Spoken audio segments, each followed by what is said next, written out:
안녕하세요. 김민석입니다. 4월 29일 화요일입니다.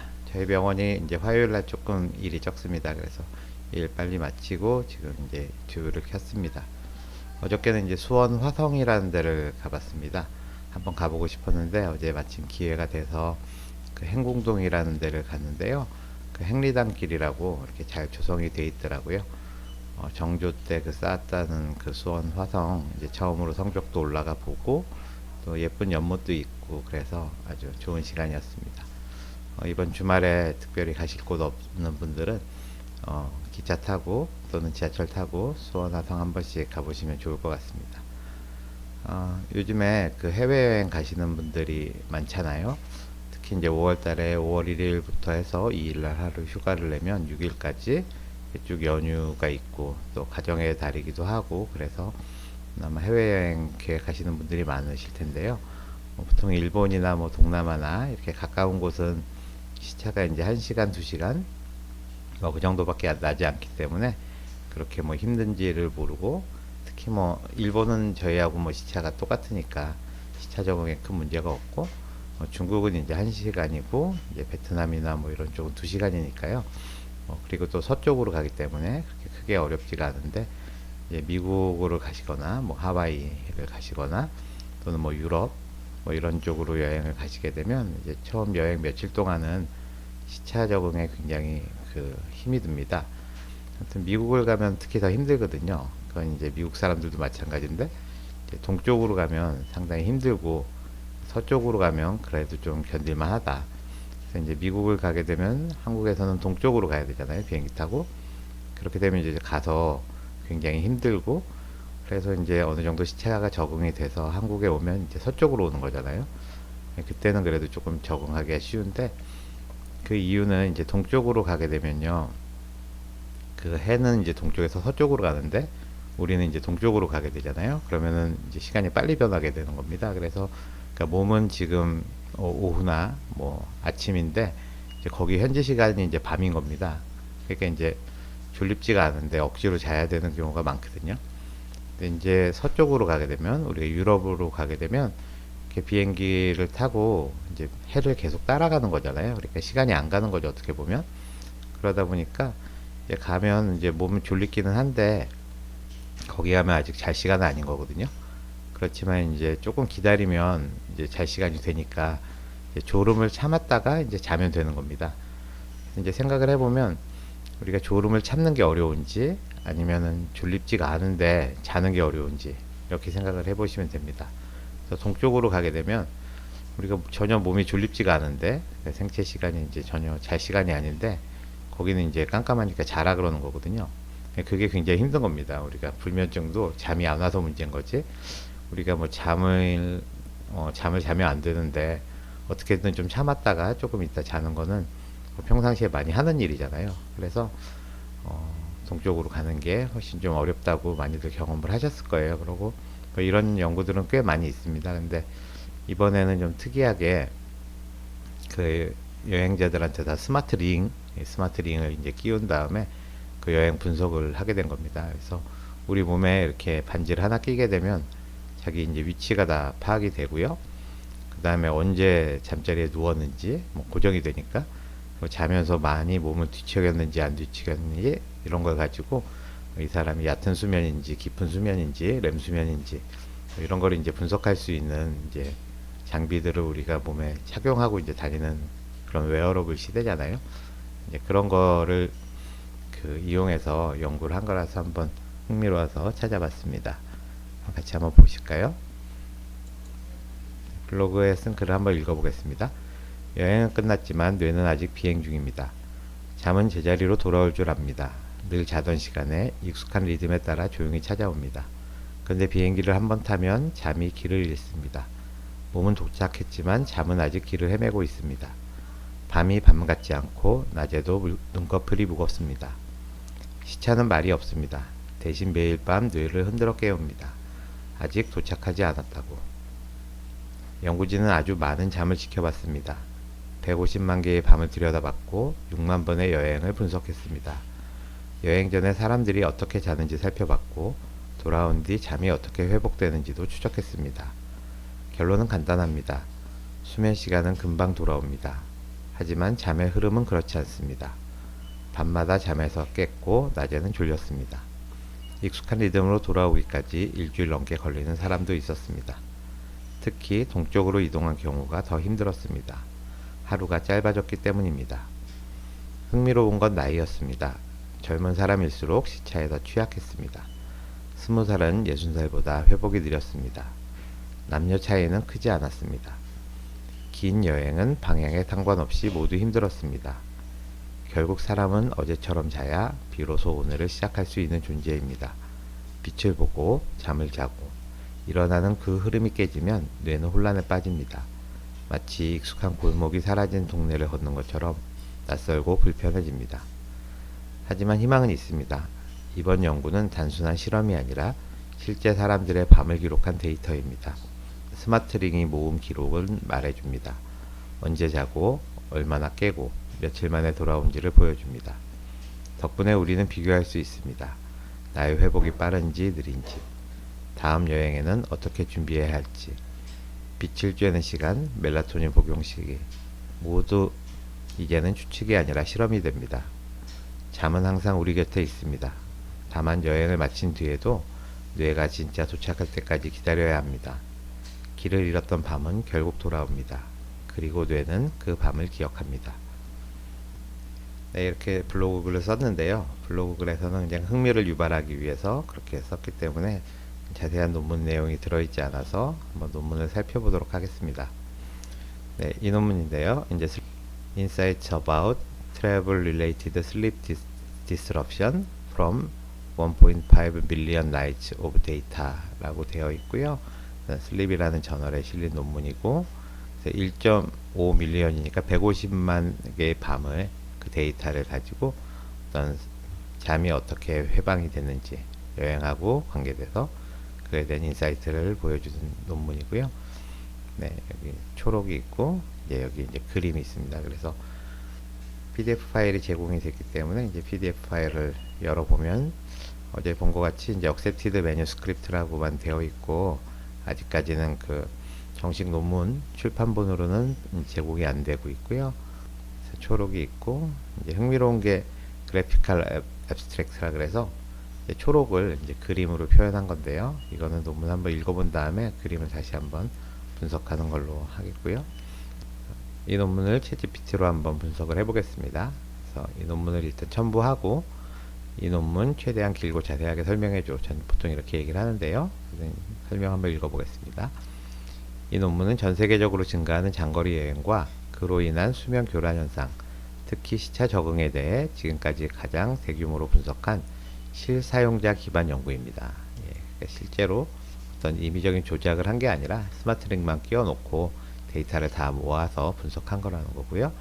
그래서 기존의 시차 연구는 대부분 실험실이나 어떤 실험을 했다는 거죠. 운동선수, 군인, 항공승무원, 스튜어디스나 기장 이런 분들 등 제한된 집단을 대상으로 한 소규모 연구에 한정되어 있었습니다. 이 연구는 그 한계를 넘어가기 위해 오우라링이라는 상용 웨어러블 디바이스를 활용하여 사람은 이제 57,000명, 여행 데이터는 65,000건, 밤은 모두 150만 개의 수면 에피소드로 분석했다는 거고요. 대상은 57,240명이고 오우라링 사용자고요. 수면 데이터를 이용했다는 거고 평균 연령은 42에서 46세 중년이었습니다. 여행 조건은 기본적으로 1000km 이상 여행을 해야 되고 최소 1개 이상의 시차의 변화가 있어야 되고요.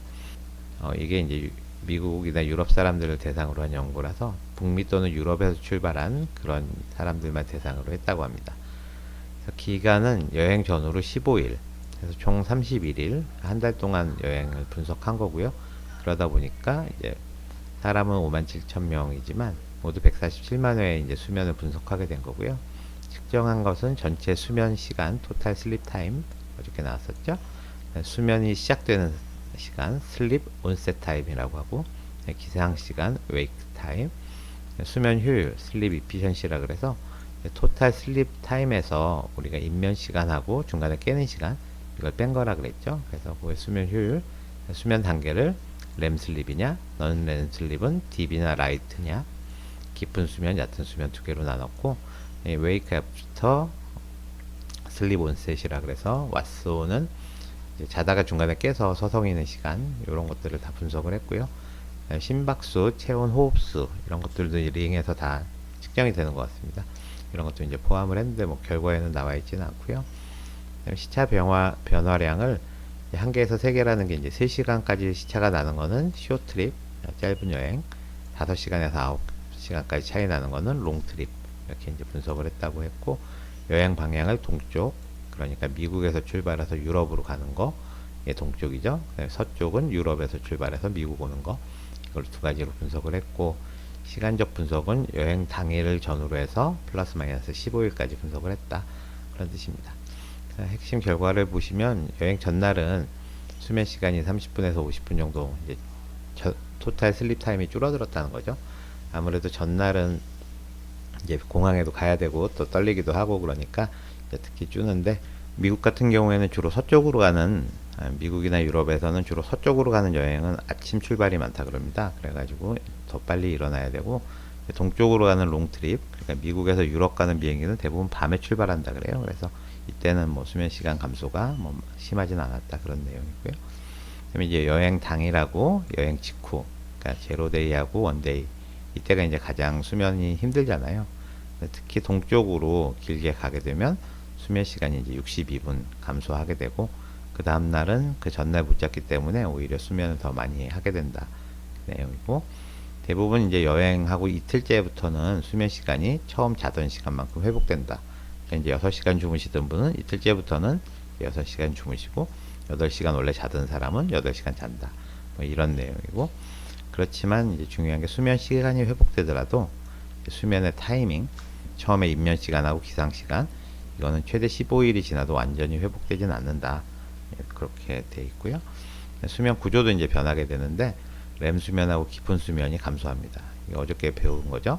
렘 수면하고 깊은 수면이 감소되면 이제 그 치매, 특히 알츠하이머 치매에서 줄어들게 되는 그런 부위들이 위축이 된다, 그런 거 보여드렸는데, 역시 렘 수면하고 깊은 수면이 감소하기 때문에 비행기를 자주 타고 시차를 많이 이동하는 그런 것들은 이제 치매는 별로 안 좋을 것 같습니다. 가끔 가시는 건 상관없지만 매일같이 이렇게 하는 그런 승무원들은 좀 치매가 위험하지 않을까 약간 걱정이 되네요.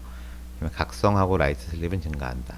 각성이란 건 자다가 중간에 자꾸 깨는 거하고 얕은 수면만 자꾸 자게 된다, 그런 뜻이고요. 특히 동쪽 장거리 여행 후에는 이런 수면 구조가 5, 6일 정도 지속이 된다는 거죠. 그러니까 아까 슬립 타임은 이틀이면 다 베이스라인 회복이 되는데, 구조 변화는 꽤 오래 지속이 되고, 특히 동쪽으로 가면 더 오래 간다, 그런 뜻이고요. 그래서 시차 적응의 방향성과 회복 속도를 보시면 서쪽 여행, 이제 서쪽, 그러니까 유럽에서 미국 가는 경우에는 수면 시작 및 기상 시간이 베이스라인보다 1시간 정도 빨라진다. 그러니까 이제 서쪽으로 가게 되면은 이게 졸린데 참았다가 자는 거잖아요. 그러다 보니까 평소 자는 것보다 조금 일찍 잠이 든다는 거고요. 동쪽 여행 같은 경우에는 수면 시작 및 기상 시간이 베이스라인보다 1시간 정도 늦어진다. 그러니까 동쪽으로 가게 되면 전혀 졸립지 않은 상태에서 우리가 억지로 자야 되니까 잠이 좀 잘 안 와서 평균 1시간 정도 더 늦게 자고, 그러다 보면 깨는 시간도 좀 늦게 깨게 된다, 이런 거고요. 서쪽 이동은 수면 타이밍이 더 빠르게 회복되는 반면에 동쪽 이동은 좀 더 오래 걸린다, 그런 내용이고, 이것은 이제 서카디언 페이즈가 어드밴스, 동쪽으로 가는 거는 그러니까 잠이 안 오는데 이렇게 땡겨갖고 우리의 생체 시계를 빨리 돌려서 그러니까 졸린 시간까지 만들어야 되잖아요. 이게 어드밴스라 그러고요. 페이즈 딜레이, 서쪽으로 가면 잠이 오는데 이거를 뒤로 밀어서 잠이 오는데 계속 참는 거잖아요. 페이즈 딜레이라고 하는데, 이 어드밴스가 안 오는데 자기 하는 게 더 어렵다는 기존 연구와 일치한다. 재밌는 게 이제 연령이 나이가 많을수록 이런 수면 시간 감소가 덜하다. 아무래도 나이가 많으면 잠이 좀 줄기 때문에 그런 게 아닐까 싶고요. 젊은 사람들이 오히려 더 시차에는 약하다고 돼 있고요. 또 남성이 여성보다는 수면 시간 감소가 약간 더 크다. 남자들이 더 시차 적응이 어렵다는 거고요. 재밌는 게 평상시에 이제 작게 자던 사람들은 여행을 하고 나면은 좀 많이 자게 되고, 반대로 많이 자던 사람들은 좀 짧게 잔다, 그런 내용이 있고요. 전체적으로 이제 요약을 하면 수면 시간의 회복은 빠르지만 수면의 모양, 시점, 뭐 이게 결국은 우리 수면의 아키텍트라는 걸 이렇게 배웠잖아요. 그래서 1단계, 2단계, 3단계, 그러고 렘슬립, 그러니까 얕은 수면, 깊은 수면, 렘슬립 이런 모양하고 또 슬립 온셋하고 웨이크 타임, 그러니까 언제 잠들고 언제 일어나는 그 시점은 이제 금방 그 회복이 안 되고 토탈 수면 시간만 이제 회복이 빨리 된다 그런 내용이고요. 두 번째로는요, 수면 타이밍 회복이 늦은 것은 현실에서는 여유로운 여행자가 많아 본격적인 사회적 시기에 맞출 필요가 없기 때문일 수도 있다. 이게 뭐냐면요, 저 같은 경우에는 이제 비행기를 타고 멀리 가는 게 주로 출장이거든요. 출장인 경우에는 일어나서 미팅 시간이 딱 정해져 있잖아요. 그렇기 때문에 이제 자려고 할 때도 잠이 안 와도 억지로 이제 자야 되고, 네, 졸려도 이제 참아야 되고, 아침에 이제 깨어날 준비가 안 돼 있더라도 미팅에는 가야 되니까 꼭 일어나야 되잖아요. 이제 이런 거를 이제 사회적 시계라고 하는 겁니다. 근데 이제 여행 가면 조금 다르시죠? 여행 가면 뭐 자고 싶을 때 자고 일어날 때 일어나고 뭐 회사도 안 가도 되고 하니까 정말 릴렉스 하는 거 아닙니까? 그렇기 때문에 이제 수면의 타이밍이 이렇게 온셋하고 일어나는 시간이 이제 금방 되지 않는 게 여행자가 많아서, 이 연구에 포함된 사람들은 여행자가 많아서 그럴 수도 있다. 제가 비행기를 타봐도 출장 가는 사람 몇 안 보이고요. 대부분 다 여행 가시는 분들이니까. 물론 또 뭐 패키지 여행 같으면 좀 다를 수도 있을 것 같습니다. 그거는 이제 사회적 시계가 엄격한 거죠. 근데 대부분 이제 미국 사람이나 유럽 사람들은 뭐 미국이나 유럽에 패키지 여행 가시는 분들은 없고, 가서 이제 자기들 시간을 즐기기 때문에 아마 이 여행 그 시차가 회복되는 게 미국 유럽 사람이라서 그럴 수도 있을 것 같고요. 한국 여행객들 만약 대상으로 뭐 유럽이나 미국으로 패키지 여행 간다 그러면 이 사회적 시계라는 게 딱 정해져 있으니까요. 아마 좀 엄격하게 그 맞춰져야 되고, 그러다 보면 슬립 타임이나 뭐 웨이크 타임 이런 것들이 딱 그 패키지 여행 프로그램대로 되잖아요. 그러다 보면은 아마 시차에 굉장히 적응이 어려울 수 있을 것 같고요. 그러면 이제 수면 단계 같은 것도 훨씬 많이 흔들리지 않을까 그런 생각을 해봅니다. 뭐 그렇게 자유롭게 하더라도 이제 수면 구조, 렘슬립이냐 딥슬립이냐 이런 건 쉽게 회복되지 않는다 그러거든요. 그러니까 자유로운 여행이 아니라면 이거 진짜 오랫동안 회복이 안 될 것 같고요. 동쪽 여행 후에는 수면의 질이 최대 일주일까지 떨어질 수 있다. 그리고 기존 실험실 환경의 연구들과는 달리 실제 사용자들의 자유로운 행동이 반영된다는 점에서 현실성이 매우 높은 데이터다. 뭐 이런 자기들의 그런 평가가 있었습니다. 향후 과제 및 확장 가능성, 그래서 낮 시간에 빛 노출 정보가 포함된다면 서카디안 제동기와의 중요한 인자 분석이 가능하다. 그래서 이제 이 데이터 중에 없는 게 낮에 햇빛을 얼마나 많이 쬐는지 이런 것들은 링으로 구별이 안 되나 봐요. 그래서 이런 게 포함이 안 됐고, 또 식사 시간, 운동 시간 등도 중요한 자이드 계버로 함께 분석할 필요가 있다. 이건 뭐냐면 우리 몸의 생체 시계라는 거는 우리 센트럴 클럭이 주로 빛에 의해서 작동이 되거든요.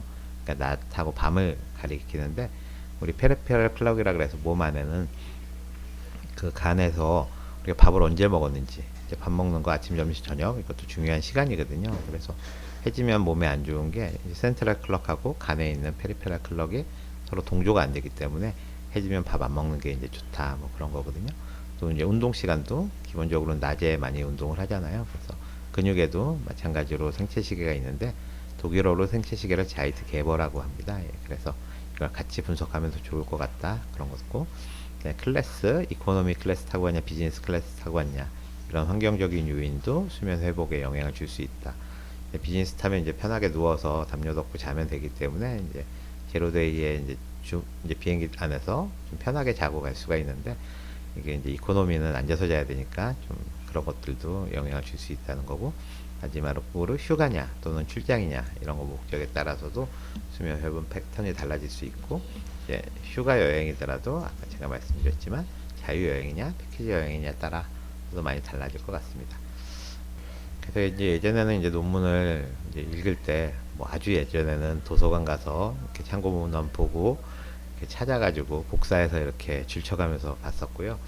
요즘에는 이제 그러지는 않고 이제 PDF로 주로 다운을 받아서 보는데, 이제 다 읽어보려면 하루에 뭐 한 편, 두 편 보기도 바쁘거든요. 근데 그러니까 주로 이제 초록 한번 읽어보고, 그 다음에 그림하고 표 위주로 그렇게 이제 봤는데요. 요즘 저 같은 경우에는 이제 초록을 먼저 한번 읽어보고 흥미로우면 이제 논문을 다운받아서 챗GPT에 한번 넣어서 대충 어떤 내용인지 이렇게 보고, 더 자세한 게 필요하면 이제 그림을 보고 이제 그런 식으로 읽고 있다 보니까 보통 하루에 한 10편 정도 그렇게 새로운 논문을 읽을 수 있는 것 같아서 인공지능을 잘 활용하면 이제 훨씬 더 새로운 지식을 빨리빨리 습득은 할 수 있는데요. 과연 인공지능 시대에 이렇게 논문을 매일 읽고 새로운 지식을 습득하는 게 어떤 의미가 있을지는 잘 모르겠습니다. 그런데 아무튼 뭐 안 읽으면 또 전혀 모르는 거니까요. 뭐 인공지능한테 뭘 물어보려고 그래도 조금 아는 게 있어야 훨씬 더 좋은 대답을 얻을 수 있기 때문에 아직도 한 10편 정도는 읽으려고 노력을 하고 있습니다. 그럼 아까 그 논문에 있던 그림 한번 살펴보겠습니다. 이제 아주 재밌게 그림을 그렸는데 이 빨강색이 동쪽으로 여행 가는 거거든요. 동쪽으로 가는 게 좀 힘들잖아요. 그래서 아마 빨강색으로 되어 있는 것 같고, 파랑색이 서쪽으로 여행을 가는 거고요. 쇼트란 게 있고 롱이 있어요. 그래서 3시간까지 시차가 나는 거는 쇼트립이고 3시간 이상 가는 거는 롱트립으로 이렇게 분석을 했습니다. 그래서 이제 첫 번째가 이제 타임 존이라 그래서 빨강색이 동쪽으로 가는 거고 파랑색이 서쪽으로 가는 거거든요. 동쪽으로 가게 되면 아까 졸립지 않은데 억지로 자야 된다 그랬잖아요. 그래서 이 슬립 온셋 타임이 점점 뒤로 늘어집니다. 그래서 이제 8시간 시차 나는 곳으로 이제 동쪽으로 가게 되면 1시간 정도 늦게 자게 된다는 거죠. 평소 자기가 자던 시간보다 이제 억지로 자야 되니까 그런 거고요. 서쪽으로 가게 되는 거는 슬립 온셋 타임이 이제 빨라지는 거죠. 서쪽으로 가게 되면 내가 지금 졸린데 아직 자는 시간이 아니기 때문에 꾹 참다 자는 거거든요. 그러니까 평상시에 10시에 자는 사람인데 10시까지 못 기다리고 9시 정도에 자기 때문에 서쪽으로 8시간 가면 한 1시간 정도 이제 빨라진다는 겁니다. 그래서 슬립 온셋 타임은 서쪽으로 가면 빨라지고 동쪽으로 가면 느려진다. 이건 이제 여행 전날 이제 얼마나 못 잤냐 이건데요. 이건 이제 비행기 시간 때문에 레프트 웨스트로 가는 거 오전 비행기이기 때문에 이제 1시간 정도 못 자게 되고, 동쪽으로 가는 거는 롱 이스트로 가는 건 주로 밤 출발이기 때문에 그렇게 짧아지는 게 덜하다. 슬립 타이밍하고 듀레이션인데요. 첫 번째 있는 게 슬립 온셋 타임입니다. 슬립 온셋 타임이라는 거는 이제 언제 잠이 들었냐는 거거든요. 그래서 동쪽으로 길게 간 게 굵은 빨간색인데요. 여기 롱 이스트라고 되어 있죠. 150분까지 이제 늦게 자게 된다는 거죠. 그러니까 동쪽으로 가면 졸립지 않은데 또 멀리 가기 때문에 더 졸립지 않은데 꾹 참고 자야 되기 때문에 첫날은 거의 한 3시간 가까이 뒤척이다가 잔다는 거고, 서쪽으로 가면 첫날은 굉장히 빨리 잠든다는 거죠. 평상시보다. 두 번째 그래프는 이제 전체 수면 시간입니다. 그래서 동쪽으로 가나 서쪽으로 가나 여행 첫날은 자는 시간이 상당히 많이 줄어든다 그런 거고, 이거는 한 이틀이면 다 회복이 되고 오히려 동쪽으로 길게 가면 이제 그 이틀째는 더 많이 잔다. 이제 이런 건 이제 보상 수면이라고 이제 하고요. 이제 포스트 트래블이라는 거는 여행 중이거나 여행 후 이제 1일, 2일, 3일, 4일 때를 이제 본 건데요. 이제 서쪽으로 가게 되면 이제 빨리 잠드는데 이게 이제 차차로 이제 회복이 되는 거고요. 동쪽으로 가면은 이제 늦게 잠들었다가 그 다음날은 보상 수면, 리커버리 슬립이라고 있죠. 그 다음에 이제 점점 늦게 잠드는 게 이제 4일 정도 되면 이렇게 줄어든다. 그래서 오늘은 이제 시차에 대해서 알아봤는데요. 이제 장거리 여행을 하시게 되면 렘 수면이라든지 또 깊은 수면 이런 것들이 방해를 받고 이게 이제 바로 회복이 되는 게 아니라 여행 갔다 와서 상당 기간 많이 회복되는데 시간이 걸리기 때문에요. 그럴 때 뭐 멜라토닌을 복용하신다거나 낮 시간에 좀 운동을 많이 하신다거나 이렇게 해가지고 이제 리듬이 돌아올 수 있도록 이렇게 조치를 하시는 게 좋을 것 같고요. 그러니까 출장이 아니면 그렇게 장거리까지 멀리 갔다 오시는 거는 쉽지 않은 것 같고, 이제 시차가 그래도 3시간 이내 쇼트립이라고 돼 있잖아요. 그 정도를 이렇게 재미있게 다녀오시는 게 좋을 것 같습니다. 아직 우리나라에는 이게 스마트 링이 많이 보급이 안 되었는데요. 이제 스마트 링도 많이 보급이 되면 이게 스마트 워치는 생각보다 주무실 때 끼고 자는 게 조금, 저도 그렇고 하루 종일 이제 시계 차고 있다가 주무실 땐 풀잖아요. 근데 링은 아무래도 하루 종일 끼고 있고 잘 때도 끼는데 좀 큰 거부감이 없기 때문에 스마트 링이 좀 보급되면 우리나라 사람들 바탕으로 해서 어떤 슬립의 아키텍처에 대한 연구도 많이 나올 것 같고요. 그 다음에 우리나라 분들이 또 해외여행도 많이 가시니까요. 또 그런 여행하고 연관되는 그런 논문도 국내 데이터가 많이 나왔으면 좋겠습니다. 오늘은 여기까지 말씀드리고요. 저는 또 내일 뵙겠습니다. 감사합니다.